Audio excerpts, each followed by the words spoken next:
আসসালামু আলাইকুম প্রিয় শিক্ষার্থী বন্ধুরা, আজ আমরা ষষ্ঠ শ্রেণীর নব আনন্দে জাগো এই অভিজ্ঞতা শিরোনামের যে বিষয়গুলো আছে সেই বিষয়গুলো আমরা আলোচনা করব।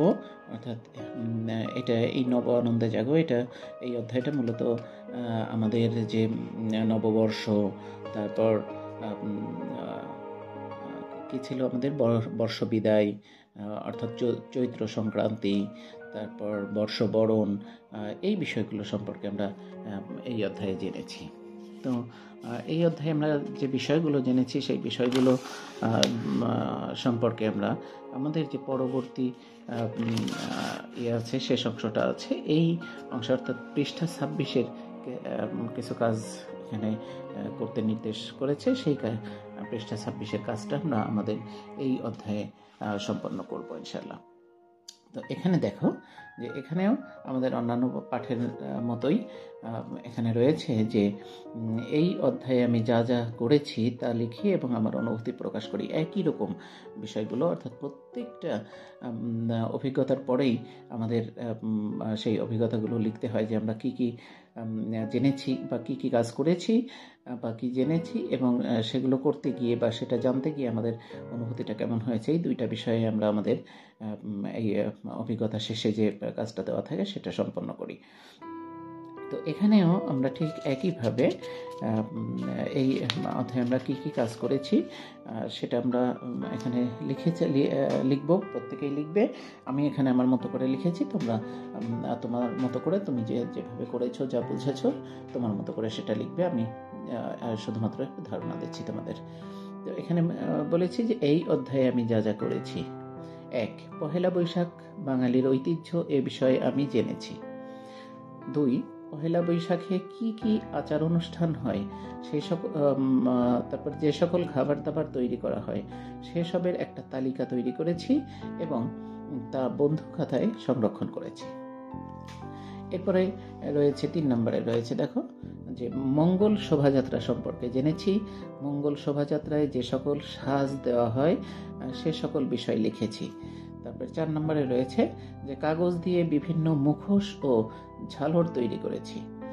5 নম্বরে রয়েছে বর্ষবরণ ও বর্ষ বিদায়ের নানা অনুষ্ঠান সম্পর্কে লিখেছি এবং তা বন্ধু খাতায় সংরক্ষণ করেছি।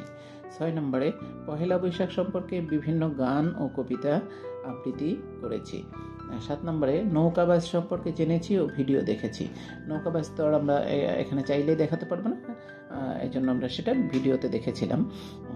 অবশ্যই তুমি ক্লাসে তোমার শিক্ষক তোমাকে অবশ্যই দেখিয়েছে এই বিষয়টা, কারণ নৌকাবাজটাও আমাদের বাঙালি সংস্কৃতির একটা বড় অংশ জুড়ে আছে, যেটা সাধারণত আমাদের এই যে চৈত্র সংক্রান্তির দিন অর্থাৎ বর্ষ বিদায়ের দিন অথবা পহেলা বৈশাখে অনুষ্ঠিত হয়ে থাকে বিভিন্ন অঞ্চলে।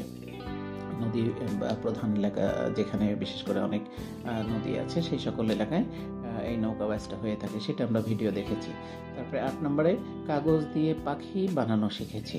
এটাও তোমরা শিখেছো যে কাগজ দিয়ে পাখি কিভাবে তৈরি করে চমৎকার করে, সেই বিষয়টাও আমরা জেনেছি। তাহলে এই কাজগুলো আমরা এখানে করেছি এই অধ্যায়ে, অর্থাৎ নব আনন্দে জাগো এই অধ্যায়ে আমরা এই কাজগুলো, এখানে যে কাজগুলো লিখেছি এই কাজগুলো আমরা ক্লাসে করেছিলাম।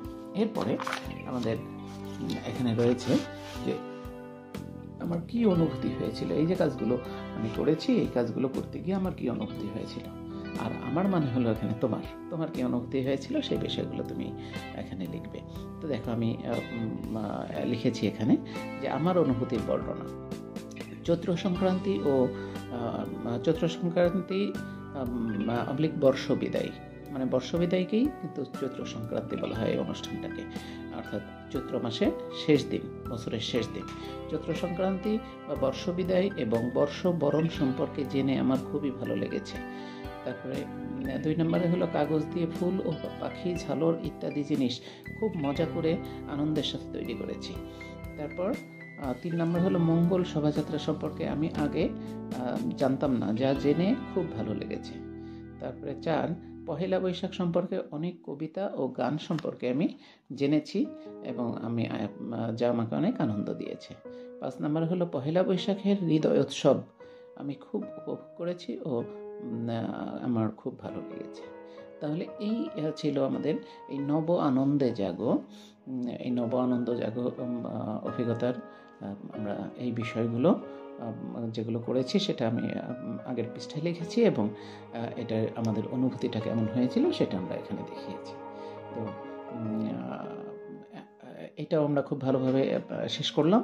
তো এটাও তুমি তোমার মতো করে খাতায় উপস্থাপন করো, বইয়ে ক্লিয়ার করে একদম করে পরিচ্ছন্ন করে সুন্দরভাবে, যাতে করে কোনো রকম না হয়, কাটাকাটি না হয়, সুন্দর হস্তাক্ষরে একদম ফ্রেশ করে বইয়ে উপস্থাপন করবে, কালি দিয়ে লিখবে সুন্দর করে।